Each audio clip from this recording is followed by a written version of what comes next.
Bonjour à tous, bienvenue pour ce webinaire sur les communautés éphémères. Je suis Cécile Dourte, chargée de marketing chez Toluna. Pour celles et ceux qui sont avec nous pour la première fois, je vais me permettre de vous donner quelques consignes pour le bon fonctionnement de cette présentation. Tout d'abord, certains d'entre vous nous suivent via leur ordinateur, donc tous les micros ont été coupés par défaut. Pour celles et ceux qui ont choisi de suivre la présentation par le téléphone, veuillez vous assurer que votre micro est également coupé. Je suis accompagnée aujourd'hui donc de Caroline Belkir, qui est consultante avant-vente et implémentation des panels communautaires chez Toluna et qui va donc faire cette présentation sur les communautés éphémères. Je te passe la main, Caroline. Bonjour à tous et merci pour votre présence.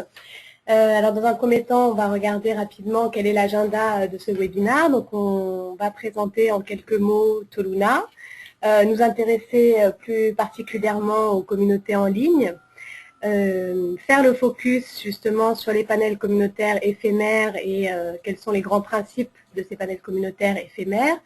Nous illustrerons nos propos au travers d'études de cas et puis nous conclurons cette présentation avec notamment une session de questions et réponses en espérant pouvoir répondre au plus grand nombre d'entre vous. Et si ce n'est pas le cas, on reviendra vers chacun d'entre vous avec des réponses à chacune de vos questions. Pour celles et ceux qui veulent intervenir, j'ai oublié de le préciser, vous pouvez poser vos questions tout au long de la présentation via la fenêtre de chat qui se trouve à droite de votre écran et nous en prendrons connaissance en fin de présentation. Voilà, merci. À toi, Caroline. Alors, Toluna en bref. Qu'est-ce que Toluna pour ceux qui ne nous connaissent pas encore? Donc, c'est le premier opérateur français de panels et de solutions d'enquête en ligne.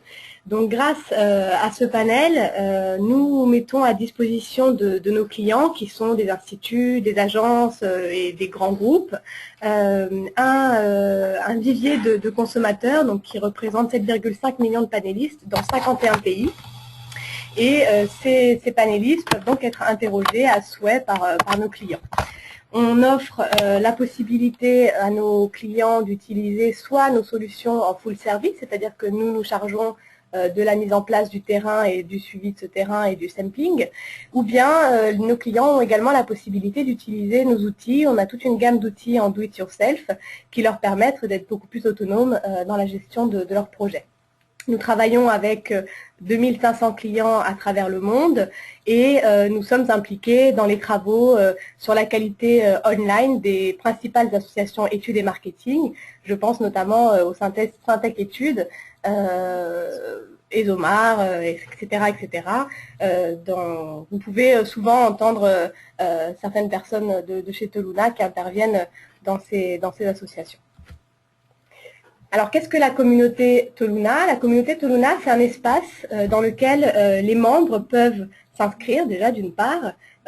En s'inscrivant, ils se qualifient, donc ça c'est un point essentiel des études en ligne. Et puis, ils vont créer leur profil personnel et avoir accès à tout un tas d'options et de fonctionnalités, créer des sondages, répondre à des mini-sondages, participer à des débats, et tout un tas de choses qui permettent de faire vivre cette communauté. Ça génère plus d'1 million de votes et d'opinions par jour et on aborde à peu près 150 000 sujets tous les mois. Donc ça fait déjà 15 ans que Toluna gère et anime cette communauté et c'est justement dans cet esprit que on a voulu et on a décidé de mettre au service de nos clients il y a plus d'une dizaine d'années maintenant, notre expertise, nos compétences et leur permettre ainsi de créer leur propre panel et communauté. Donc on dénombre à peu près environ 120 communautés en France et à travers le monde et ces communautés dédiées pour nos clients, des communautés de nos clients, génèrent environ 2,3 millions d'interviews, enfin ont généré en 2014 d'ailleurs 2,3 millions d'interviews. Les taux de retour dont nous sommes très fiers et contents sont élevés, donc autour de 40%. Et puis en discutant avec nos clients, on se rend compte également, et c'est une grande satisfaction, que grâce à ces panels communautaires dédiés, ils couvrent un large éventail de leurs besoins d'études et on estime cet éventail à environ 80% de leurs besoins. Alors les panels et communautés en ligne, Ce sont des modèles, c'est un modèle qui est de plus en plus plébiscité. Et effectivement, lorsqu'on regarde ce graphique, on se rend compte que 82% des professionnels des métiers des études de marché déclarent utiliser, ou en tout cas prévoient d'utiliser les communautés en ligne pour mener à bien leurs études et leurs recherches d'insight. Donc c'est vrai, vous voyez, on a un certain nombre d'outils et de solutions qui peuvent être mis en place pour mener à bien ces études, et les communautés en ligne font partie des outils les plus plébiscités. J'aimerais faire un petit focus sur justement qu'est-ce qu'une communauté, qu'est-ce que ça représente. C'est vrai que c'est un terme, la communauté, qui s'est bien démocratisé et qu'on utilise un petit peu dans son sens le plus large, nous les premiers. Mais je pense qu'il est important quand même de comprendre les types de modèles qui existent et qui finalement qui sont représentés lorsqu'on parle de communauté. Donc la première chose, qui est le modèle probablement le plus ancien, c'est le panel simple, on va dire. Il permet de mener un certain nombre d'enquêtes, qui sont toutefois des enquêtes quanti, et dont finalement la méthodologie est axée sur un engagement assez faible des membres et sans interaction entre ces membres. Donc les tailles de ces panels sont au moins de 1000 membres à peu près, ils peuvent aller jusqu'à 20 000, 30 000 membres en fonction des clients et des problématiques. Mais donc, je vous le disais, il n'y a pas du tout d'aspect communautaire entre les membres et la marque. À l'opposé, donc vraiment à l'inverse, on va retrouver les communautés. Donc les communautés, pour le coup, elles réunissent un nombre considérablement moins élevé de membres. On va être sur, je ne sais pas, 100 à 500 membres à peu près. Et la méthodologie, elle est cette fois-ci basée sur des enquêtes quali. Et l'engagement des membres et l'interaction entre ces membres, pour le coup, est très élevé. Donc la fréquence des études est également différente. Elle peut atteindre un rythme quotidien. Et l'autre point important qui différencie les communautés des panels et des panels communautaires, c'est le temps, la durée de vie d'une communauté. Étant donné l'engagement que ça nécessite et les ressources que ça implique, on reste sur des durées assez courtes, disons 2, 3 semaines, 4 semaines, quelque chose comme ça. Bon, après, ça va dépendre effectivement des problématiques, des sujets, de ce sur quoi on investigue, mais c'est à peu près ce qu'on peut constater aujourd'hui. Et alors, à mi-chemin entre ces deux modèles, se sont développés les panels communautaires. Donc les panels communautaires, ils ont l'avantage d'allier un mix intéressant, je dirais, entre les études quali et les études quanti. Donc l'engagement des membres de ce fait est plutôt modéré, on va dire, et le rythme d'études est un petit peu moins élevé que pour les communautés et avoisine les études, enfin une fréquence mensuelle, voire hebdomadaire. Voilà, je pensais que c'était important de faire ce point et de bien comprendre la différence entre les différentes solutions qu'on peut trouver et qu'on regroupe généralement dans le terme des communautés. Si on s'attarde un petit peu sur les panels communautaires, quel est le principe des panels communautaires? Donc c'est très simple, les consommateurs sont réunis autour d'un sujet d'étude et ils sont réunis dans l'objectif d'augmenter l'insight qu'on va réussir à capter grâce aux enquêtes qu'on mènera auprès de ces consommateurs. Donc ils permettent, je vous l'ai dit, de mener des enquêtes quali et quanti. Le panel communautaire fonctionne de manière continue et a pour intérêt également de révéler de réels ambassadeurs des marques ou bien des sujets abordés. Les membres vont avoir la possibilité bien sûr de répondre aux enquêtes qu'on leur enverra, mais également de générer un certain nombre de choses, et notamment je pense à des idées, enfin générer des idées, faire de la co-création, donner des conseils, partager des expériences, tout ce qui vous permet à vous de mieux comprendre, mieux connaître et donc mieux agir pour satisfaire et répondre aux besoins de ces consommateurs. Alors, une communauté en ligne, un panel communautaire, offre de nombreuses opportunités de collecte d'informations et puis elle va vous permettre de mener pratiquement, on va dire, toutes les sortes d'études de marché dont vous pourrez avoir besoin. Donc on les voit ici hein, en quelques exemples, les usages et attitudes, des études sur les connaissances consommateurs, des tests de communication, des tests plus quali sur l'innovation avec de la co-création, des analyses plus approfondies sur les produits, les services. C'est un petit peu difficile de faire une liste exhaustive de toutes les enquêtes qu'on peut mener grâce à un panel communautaire, mais là on voit déjà quand même un large éventail de ce qui peut s'y faire. Toutefois, je pense que c'est important de noter que les panels communautaires eux-mêmes, hein, et les communautés d'ailleurs dans leur globalité, connaissent certaines limites. Et c'est vrai que certaines études ont demandé une représentativité particulière, importante, et il faudra probablement utiliser pour certaines de ces études un complément d'échantillon, si on part sur ce principe de panel communautaire, qui n'appartiendra pas au panel, justement, ou bien carrément mener l'enquête totalement en parallèle de ce panel. Et je pense notamment à des études de notoriété, à des études sur la concurrence, au positionnement d'une marque sur un marché. Voilà. Il y a quelques études qu'il faudra soit adapter en recrutant un échantillon extérieur, soit mener à l'extérieur du panel.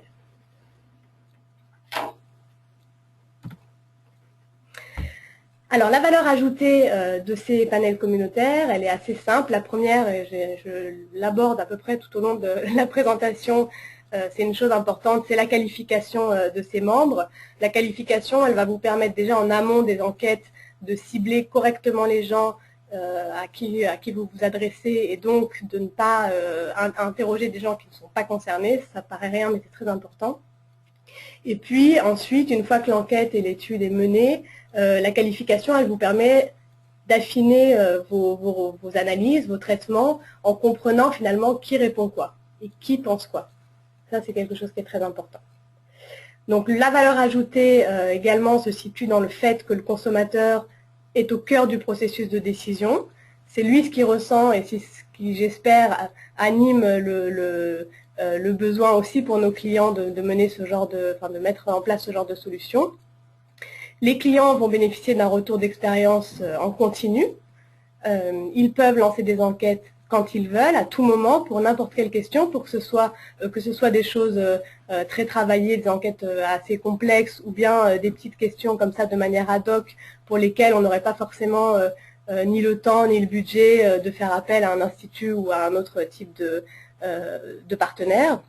Les relations, et ça c'est très important qu'on développe avec les répondants dans ce type de solution, sont très privilégiées et vous amènent à vous un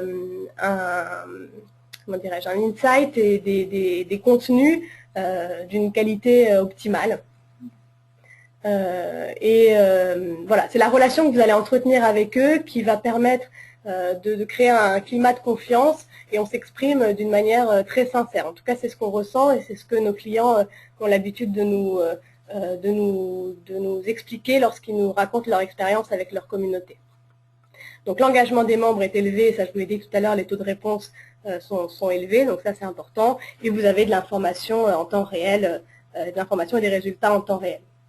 Le but de tout ça, bien sûr, c'est de choisir et de faire les bons choix, d'entreprendre les bonnes décisions stratégiques pour vos produits, services et autres.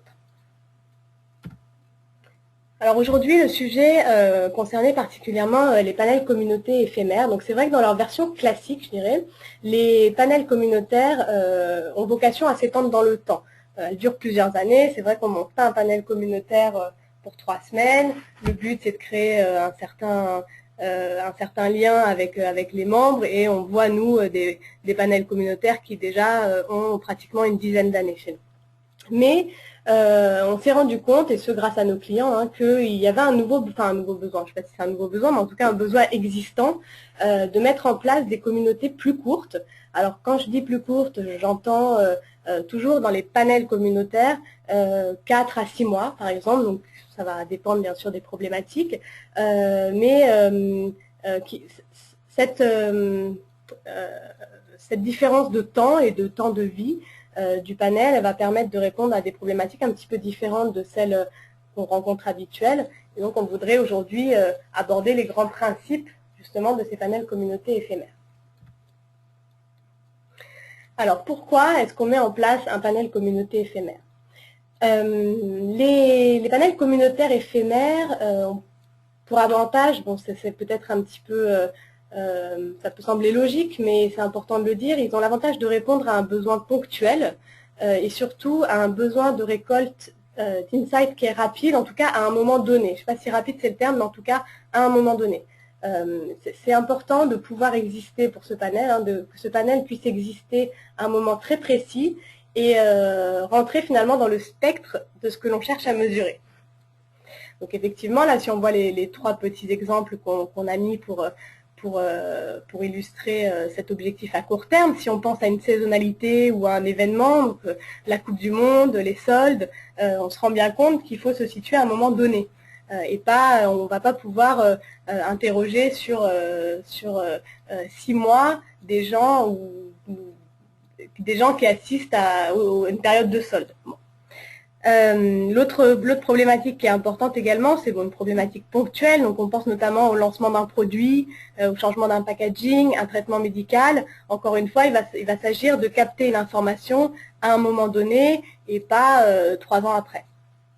Et puis un autre objectif qui est très important, c'est de capter des populations qui sont mouvantes. Donc on va rentrer un petit peu plus dans le détail, mais c'est vrai que une jeune maman, un jeune salarié n'est pas une jeune maman et un jeune salarié toute sa vie, et il faut réussir à l'interroger au bon moment.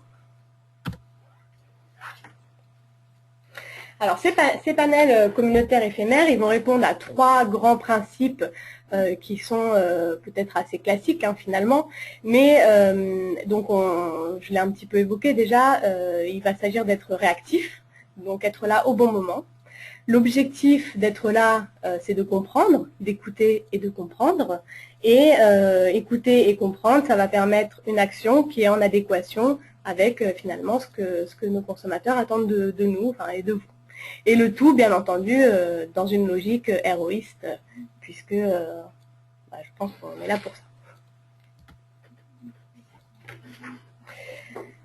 Alors, on l'a un petit peu évoqué précédemment, une communauté éphémère offre un éventail de solutions assez important en termes d'études et d'enquêtes. Et avec ce schéma, on a voulu un petit peu illustrer, et c'est vraiment juste un exemple, hein, de ce qui pourrait être mis en place en un temps réduit. Donc, on est ici sur 14 semaines. Et on s'est mis dans la peau d'un fournisseur d'objets connectés qui sortirait sa nouvelle montre tracker d'activité. Donc voilà ce qu'il pourrait faire, voilà ce qu'on imagine pour lui. Donc déjà, premièrement, primordial, semaine 1, enquête de profiling. Je le répète à nouveau, on a besoin de comprendre à qui on parle et qui nous répond, à quel profil correspond tel ou tel comportement. Ça, c'est quelque chose de primordial.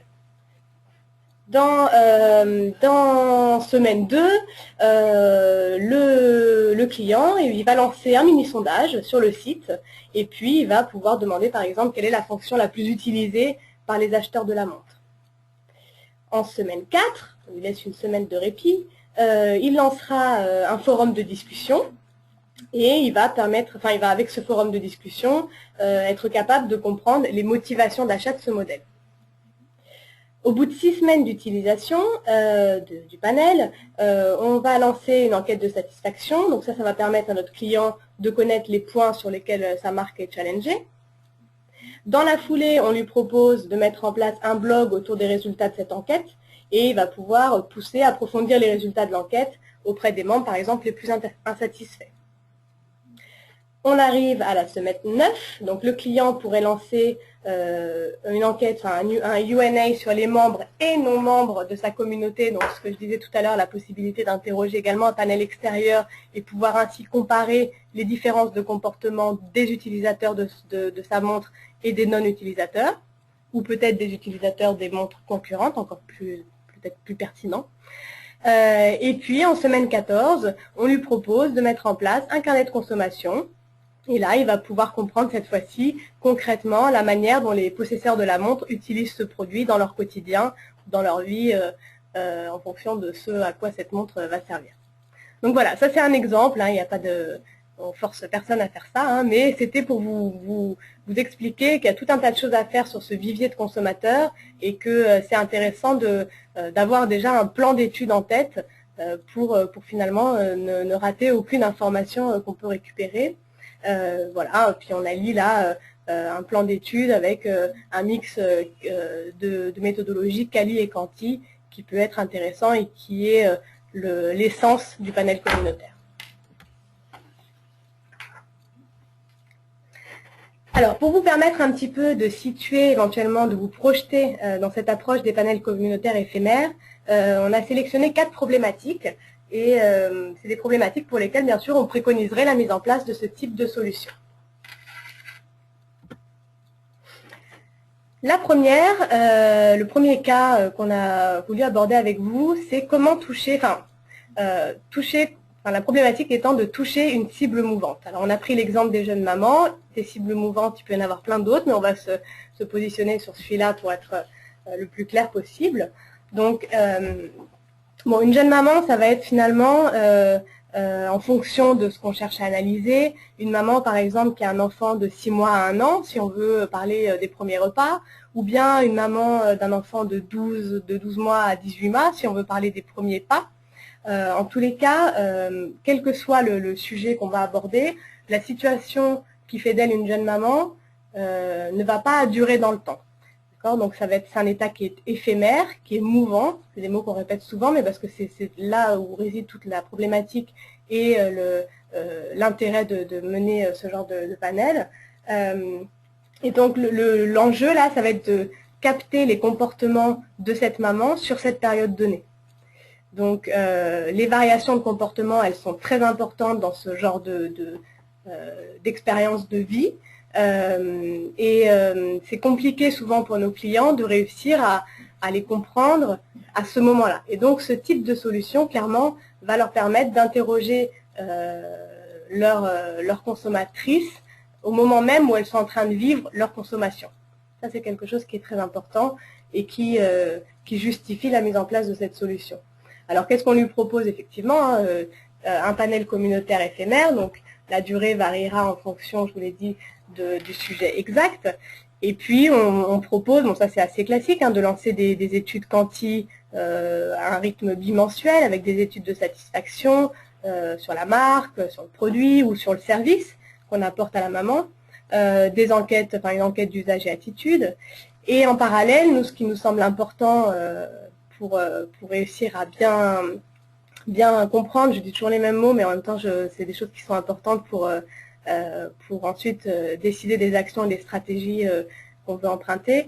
Donc on voudrait que les clients mettent en place également des forums de discussion.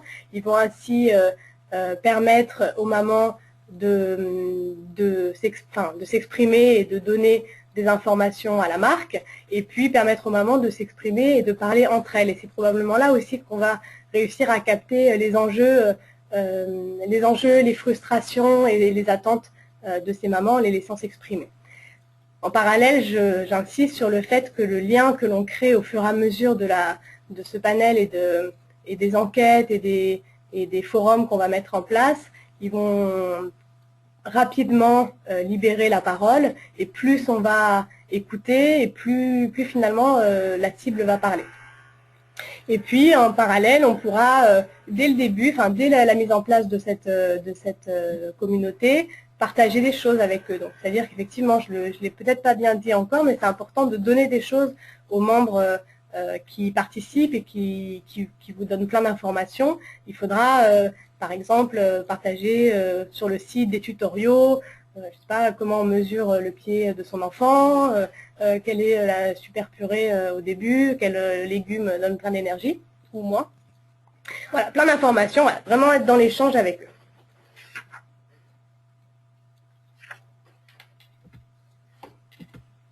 Alors, la deuxième problématique, qu'on a un petit peu évoqué avant également, c'est le fait de pouvoir couvrir une saisonnalité.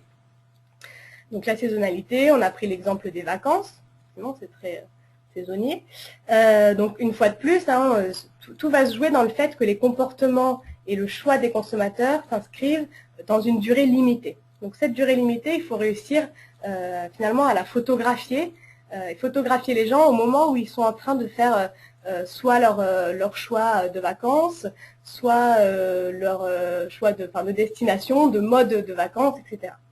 Donc on peut être confronté à des problématiques sur ce type de sujet de choix à la dernière minute. Voilà, il va falloir se positionner avec la bonne offre au bon moment. Donc le besoin ici pourrait être de définir le processus décisionnel des touristes quant à leur destination et définir également les éléments qui vont influer sur ce processus. Donc je dirais que créer un panel communautaire en amont de la période estivale, donc quelques mois avant, va permettre de proposer les bons produits au moment du choix final de la destination, et puis également faire perdurer quelque temps ce panel communautaire pendant les vacances des gens, donc les suivre, hein, ces gens-là, pour leur poser les questions, est-ce que vous êtes satisfait, est-ce que vous auriez referiez le même voyage, est-ce que vous ne regrettez pas d'avoir pas avoir pris l'autre, etc. Ça va permettre pour l'année d'après, par exemple, hein, de s'adapter et de reproposer à nouveau ce qu'il faut. Alors je le resitue, je le redis beaucoup, mais ça veut dire qu'on aura été capable à un moment donné de demander et de poser les bonnes questions, mais surtout au bon moment, au moment où la personne vit ce qu'elle est en train de vivre.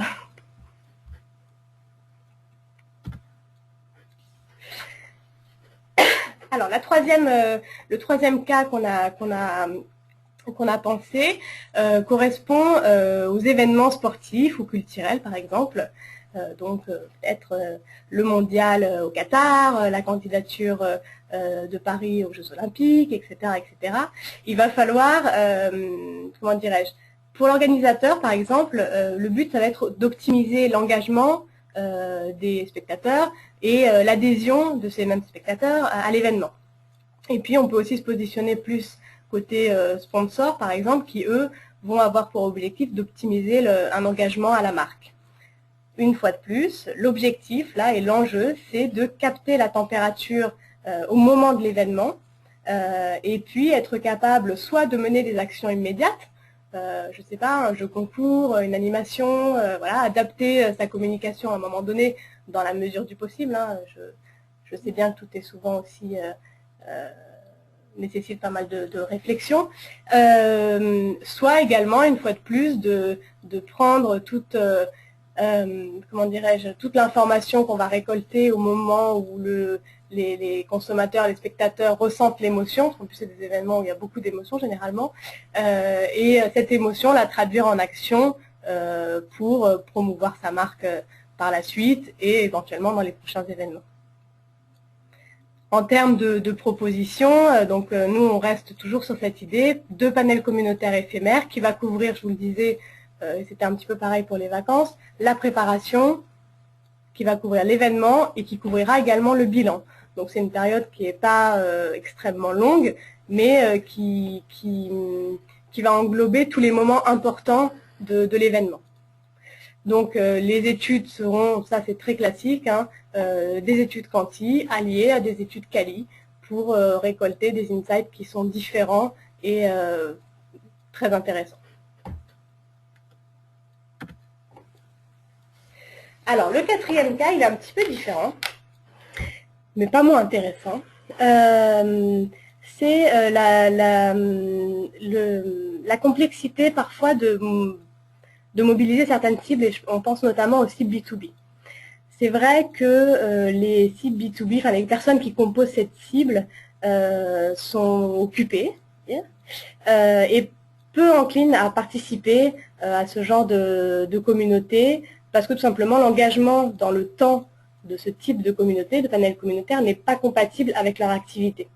Et aussi parce que leurs attentes sont élevées et qu'ils doivent aussi comprendre quel est leur intérêt à participer à tout ça. Donc l'enjeu, il est assez complexe avec les sites B2B et on est fortement convaincu que ce type de solution qui s'inscrit dans un temps réduit peut être un bon levier pour faire participer ce genre de personnes. Alors je pense notamment au directeur marketing, au directeur des ressources humaines, directeur des achats, enfin voilà, en B2B on peut imaginer plein de choses. Et le fait de leur promettre, de leur faire une promesse finalement de participation inscrite vraiment avec un début, une fin et qui ne s'étend pas sur des années, ça peut être intéressant pour eux. Alors En termes de propositions, on va partir peut-être sur des enquêtes et des études quantiques qui seront plus courtes, parce que toujours la même chose, on a cette contrainte temps. Il ne faut pas abuser du temps de certaines personnes. Et puis en parallèle, peut-être mettre en place des entretiens en ligne. Donc là, on sera plus sur du quali, mais qui correspondent peut-être à ce genre de cible. La chose qui va être importante également, ça va être d'être capable d'être, je ne sais pas si original c'est le terme, mais plutôt créatif. Et je pense notamment à ce qu'on va leur donner. Alors, l'incentive, la gratification, c'est quelque chose qui existera et qui existera toujours, mais en parallèle, ça va être très important de leur faire comprendre ce qu'ils vont gagner. C'est aussi de connaître l'expérience des autres. Alors, je ne sais pas, si je me place dans la peau d'une directrice des ressources humaines, je vais me dire comment mes confrères gèrent telle ou telle crise, comment ils se comportent face à tel ou tel type de salarié. Voilà. Et l'échange qu'ils vont pouvoir mettre en place avec leurs confrères, c'est quelque chose qui, à mon avis, est très intéressant pour eux et qu'il faut savoir leur expliquer, qu'ils vont aussi récupérer eux-mêmes des informations qui pourront les aider dans leur quotidien. Voilà.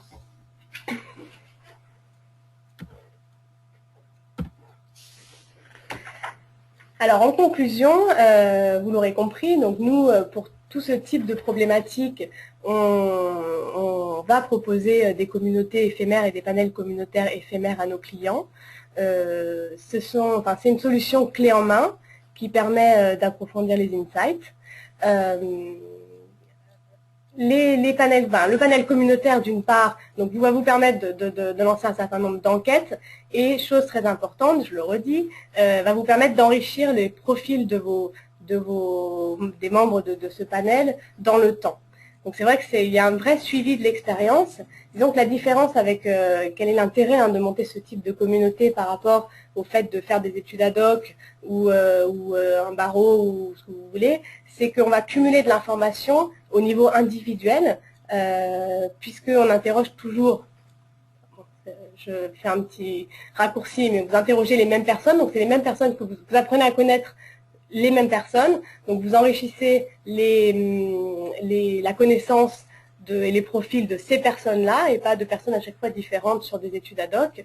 Et en plus, dans le cas des panels communautaires éphémères, vous allez enrichir les profils de personnes qui sont en train de vivre, j'utilise un mot un peu fort, mais parfois un bouleversement dans leur vie, quelque chose qui fait qu'ils vont vivre et ressentir à un moment donné, qu'ils ne ressentiront peut-être plus jamais. Et là, vous allez comprendre tout de suite comment il faut agir face à cette cible-là. Et même si moi, Caroline, je suis une jeune maman aujourd'hui et pas demain, Cécile, demain sera une jeune maman, et grâce à moi et à ma participation, la marque saura comment agir avec elle et quoi lui proposer.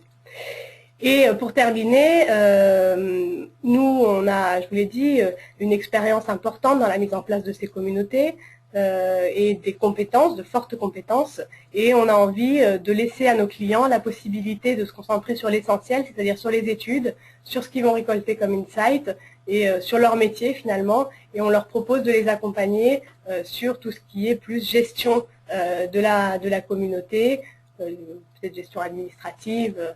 Il y a plein de choses dans la gestion de la communauté. En tous les cas, le but étant vraiment de leur laisser la possibilité de se concentrer uniquement sur ce qui les intéresse. Très bien, merci Caroline. Alors peut-être que certains d'entre vous ont des questions. Je vous rappelle que vous pouvez les poser via la fenêtre de chat qui se trouve à droite de votre écran. Donc on va voir si on en a reçu quelques-unes pendant la présentation. Alors, première question d'Olivier. Combien de membres dans un panel communautaire? Alors, le nombre de membres dans un panel communautaire, il peut être totalement différent d'un client à l'autre. Mais je dirais qu'on va se situer au minimum autour de 1000 membres. Après, on peut aller jusqu'à 10, 15 000 membres. Hein. Ça dépend aussi si on est sur un panel international ou uniquement local. En fait, tout ça, c'est quelque chose, c'est issu d'un calcul tout à fait savant qu'on met en place et qui va correspondre aux besoins du client, c'est-à-dire combien d'enquêtes il va, donc il y a un certain nombre de facteurs à prendre en compte, quel est l'objectif du panel, est-ce qu'on va faire beaucoup d'études quanti, beaucoup d'études quali, combien justement d'études on compte lancer, quelle taille d'échantillon on espère récolter pour chaque enquête, etc. Donc on réfléchit un petit peu à tous ces points avec le client et à partir de là, on va dire, voilà, nous on vous conseille pour atteindre les résultats et pour atteindre vos objectifs sans solliciter trop les panélistes, de monter un panel communautaire de tant de membres. Mais disons que si je devais faire une moyenne, ce qu'on peut constater nous aujourd'hui, c'est entre 3000 à 3 à 5000 membres. Très bien. Question suivante. Faut-il communiquer sur les résultats? Alors, dans la mesure du possible, oui. Effectivement, vous demandez plein de choses aux membres de votre communauté. Et nous, c'est quelque chose sur lequel on insiste beaucoup, et je l'ai évoqué déjà pendant la présentation, il faut leur donner des choses, il faut leur donner des informations. Alors ça peut être des informations clés du secteur ou des choses un petit peu, des informations qu'on va donner en exclusivité, on va dire, mais les résultats des études, ça plaît beaucoup, et c'est vrai que les gens ils répondent à des choses, ils ont envie de savoir déjà d'une part ce que les autres pensent. On a toujours envie de savoir si on pense comme les autres ou pas.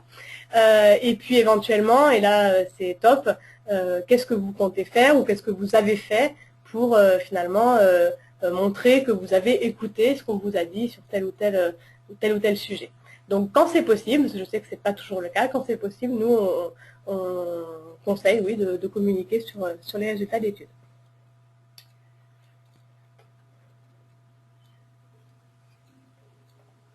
Alors, on a deux questions couplées. Donc, quelles ressources en interne sont nécessaires pour monter un panel communautaire? Et une question aussi de Frédéric. Qui anime les forums de discussion et quel est le profil type des animateurs? Alors, pour commencer avec la question, enfin la première partie de la question sur les ressources nécessaires. Alors, ce qui est important, effectivement, c'est de parler de ressources, parce que c'est un projet qui demande un petit peu de temps et qui demande des ressources humaines. Voilà. Nous, ce qu'on aime bien et ce qu'on conseille fortement, c'est qu'il y ait au moins une personne chez le client qui soit finalement le chef de projet, on va dire, le chef de projet en interne de ce panel communautaire. Je dirais qu'en fonction de l'interaction qu'on met en place avec les membres et du nombre d'enquêtes qu'on va lancer, on peut compter une bonne journée par mois de travail. Mais en tout cas, c'est primordial qu'il y ait quelqu'un effectivement chez le client qui puisse suivre et, voilà, et diriger le panel. Après, nous, on a mis un certain nombre de services en place, qu'on appelle les services professionnels, qui permettent aussi de limiter justement cette charge de travail et qui va permettre aux clients de ne pas avoir à gérer, par exemple, l'outline panéliste ou les incentives, ou voilà, tout un tas de points qu'on prend en charge parce qu'on sait bien le faire, parce que ça libère du temps au client et qui peut, encore une fois, comme je vous le disais tout à l'heure, se consacrer au principal. Ah oui, la deuxième partie... Marie demande seulement une journée. Alors effectivement, j'ai été peut-être un petit peu light sur cette réponse parce que je considère que nos clients s'appuient beaucoup, et c'est vrai de plus en plus, sur nous et sur nos services. Donc du coup, finalement, on fait beaucoup pour eux. Donc combien ça fait ici en interne, ça dépend de ce qu'on prend en charge comme service. Mais oui, effectivement, une journée plus nous, ça peut faire voilà, ça peut suffire. Alors, je ne compte pas forcément, attention, le temps, d'ailleurs, je ne compte pas, hein, pas forcément, je ne compte pas le temps de préparation des enquêtes et tout ça, ça forcément. Mais de toute façon, c'est quelque chose qui, a priori, aurait été fait même sans cette solution. Alors, est-ce que nous avons d'autres questions? Alors pour Marie et Élise qui nous ont envoyé deux questions, je vais vous demander, si vous êtes toujours avec nous, de vouloir bien les repréciser parce que c'est pas forcément facile pour nous. Donc voilà, Élise justement vient de nous répondre. Donc concernant le recrutement des panélistes communautaires, sont-ils recrutés via votre panel? Qu'en est-il des cibles de niche et à combien de communautés peut participer un panéliste sur une même période? comment recrutez-vous le panel qui correspond à la clientèle si celle-ci est en ligne et internationale? Claudia. Bon, je vais essayer de répondre d'une manière globale sur le recrutement à Élise et Claudia. Alors non, les panélistes ne sont pas recrutés sur notre panel. Nous avons la chance de bénéficier localement d'une équipe dédiée au ce qu'on appelle le panel building. Effectivement, malgré tout, on se sert encore une fois de notre compétence et notre expérience pour recruter nos panélistes, mais ce ne sont pas nos panélistes que nous recrutons. On travaille avec un réseau de partenaires dense et puissant et voilà, donc on va se servir de bannières en ligne, d'emailing, de tout un tas d'outils qui correspondent bien entendu aussi aux clients pour qui on recrute, pour recruter nos membres. Enfin non, pas nos membres, les membres de nos clients. Quid des cibles de niche? Alors voilà, je voulais évoquer également tout à l'heure, certaines cibles sont compliquées à mobiliser.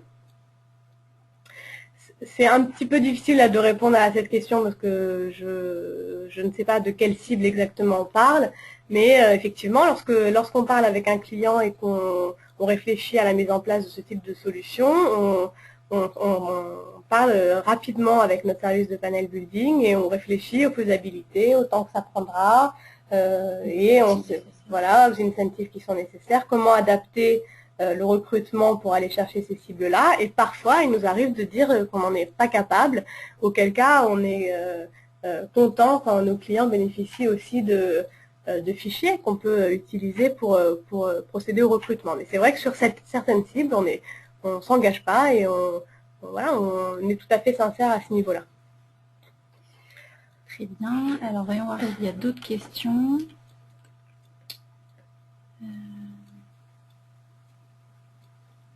Je vois la question, quel budget full service versus do it yourself?